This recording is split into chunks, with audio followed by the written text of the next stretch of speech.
येणारच होतो तुला भेटायला. बस ना तू. नाही जगन्नाथ, बसायला वेळ नाही माझ्याकडे. मी वेगळ्या कारणासाठी तुमच्याकडे आलो. सावली घरी नाहीये, गुरुकुलात गेली. आणि मला तरी असं वाटतंय ती असती तरी तुझ्याशी बोलली असती की नाही माहित नाही. हे बघा जगन्नाथजी, मी माझ्या आनंदासाठी इथे आलेलो नाहीये.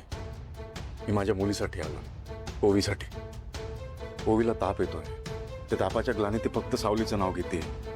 सावलीला भेटायचंय तिला. तुझ्या लेकीसाठी तू इथे आलास, बाप म्हणून तुझं कर्तव्य होतं. पण तुमच्या दोघांमध्ये भूतकाळात ज्या काही गोष्टी घडल्या त्या क्लिअर झाल्याशिवाय सावली कशी आणि कुठल्या अधिकाऱ्याने तुझ्यासोबत येईल? नाही, तुमच्या दोघांमधल्या वादामुळे, अहंकारामुळे, कुठल्याही गोष्टीमुळे दोन चांगल्या मनाची माणसं दूर होताना मी माझ्या डोळ्यांनी बघतोय आणि मला याचं खूप वाईट वाटतंय, म्हणून विचारतोय. बघा, तुमचं म्हणणं बरोबर आहे जगन्नाथजी, पण सावलीच त्या दिवशी बोलली ना की आमच्याचं नातं संपलंय. मग मला पण इंटरेस्ट नाही. मला पण जुन्या गोष्टी उकरून काढायच्या नाही. मी खरं तर तुम्हाला रिक्वेस्ट करायला आलोय की प्लीज सावलीला घरी घेऊन या माझ्या मुलीसाठी.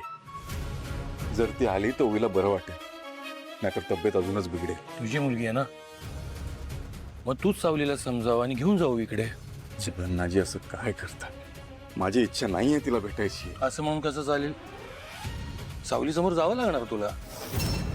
आत्ताच म्हटलंस ना की सावलीला बघितल्याशिवाय ओवीला बरं वाटणार नाही.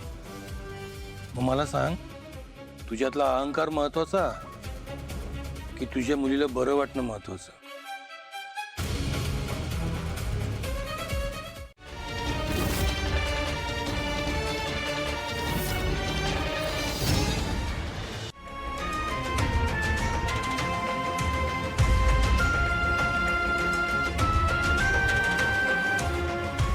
व्यंकटेश काका, मला 2 मिनिटे तुमचा फोन देता का हो प्लीज?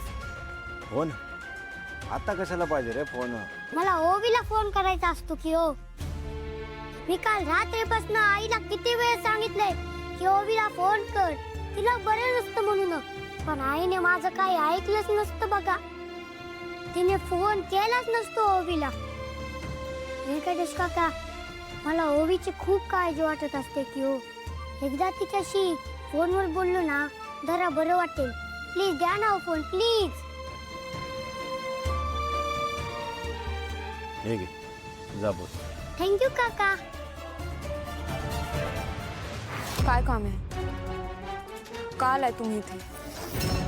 तर तुम्हाला स्पष्टपणे सांगितलं होतं ना की मला तुमच्याशी काही बोलायचं नाहीये, तुमचं काही ऐकून घ्यायचं नाहीये. हे बघ, गैरसमज करून घेऊ नकोस. स्वतःसाठी आलेलो नाही मी इथे.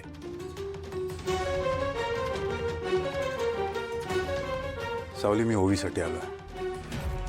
तिची तब्येत बिघडली आहे. तापाच्या ग्लानीत फक्त तुझं नाव घेतेय ती. तिला भेटायचंय तुला. काय? हॅलो अभि, बोल. हॅलो ओवी, कशी असतेस तू?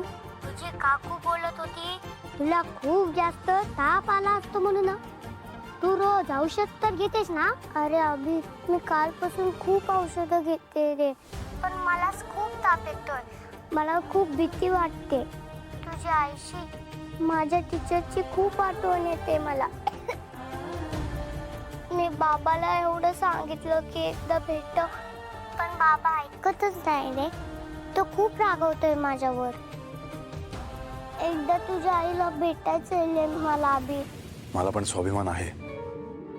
मी पण ठरवलं होतं की तुला परत नाही भेटणार. स्वतःसाठी आलेलो नाहीये मी, माझ्या पोरीसाठी आलो. समजून घे जरा. पण आता माझं तुमच्या घरी येणं कोणत्याही परिस्थितीत शक्य नाहीये. का शक्य नाही? सावली, माझी मुलगी तापाच्या ग्लानीत फक्त तुझं नाव घेते. काय करू मी? आणि डॉक्टरांनी पण सांगितलंय की तुला भेटल्यावर बरं वाटेल तिला. ओवी, तू रडू नकोस. मला खात्री असते बघ. तो म्हणतोय मला दुसऱ्या क्लासला टाकणार आहे.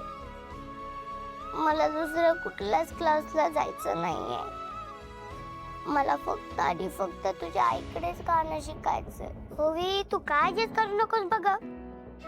तुझे बाबा तुझ्यासाठी माझ्या आईला नक्कीच बोलवायला येणार म्हणतो मी. मला खात्री असते. आज तुम्ही ओवीसाठी आलात, उद्या दुसऱ्या कोणत्या कारणाने आल, पण मी तुमच्या घरी अजिबात जाणार नाही. त्या तिलोत्तमा भेंडळेच्या घरी मी पाऊल सुद्धा ठेवणार नाही.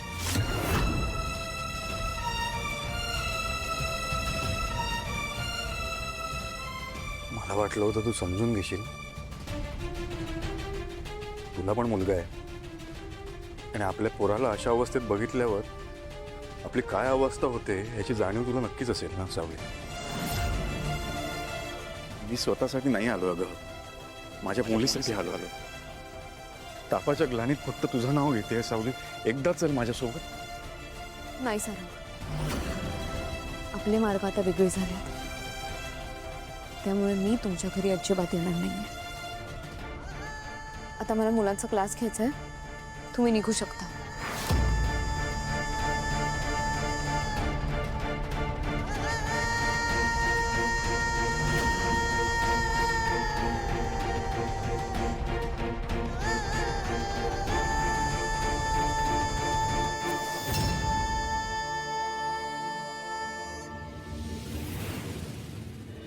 पण अभि, तुझी आई माझ्या बाबासोबत मला भेटायला येईल का?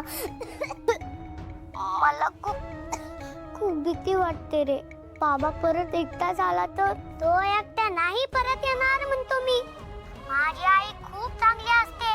जरी त्या दोघांचं मागचं खूप मोठं भांडण झालं असेल तरी ते विसरून तुझे बाबा माझ्या आईला एवढ्या प्रेमाने बोलवायला आले असतील तर माझ्या आईला त्यांच्या सोबत जावाच लागतं म्हणतो मी. खरंच येईल ना रे तुझी आई मला भेटायला? आई नक्की येत असते बघ तुझ्याकडे.